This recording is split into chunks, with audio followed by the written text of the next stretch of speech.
Isvaram means controller. Adyam Isvaram, the original controller. Now, we have got experience about controlling. Suppose I am controlling this institution, Krishna consciousness movement. But that does not mean I am the original controller. Similarly, there are many big men, business magnates, controlling his factory, his office, but he is not original controller. He is controlled by the government.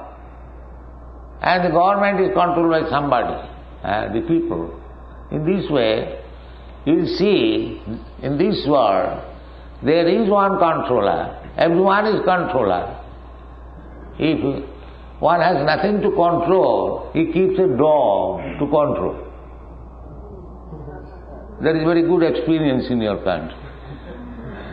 He has no children to control, no wife to control, keep a dog. So the controlling propensity is there, everywhere. But he is not supreme controller. So if you study that here is a controller controlling a dog, but he is controlled by his master, he is controlled by somebody. In this way, you will find that Brahma is the original controller of this universe, but he is also controlled by Krishna. Therefore, he is the original controller.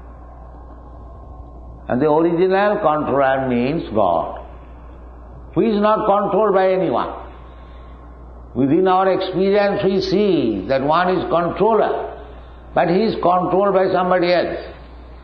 But in this way, if you can, you approach a person who is controller, but never controlled by others. That is God.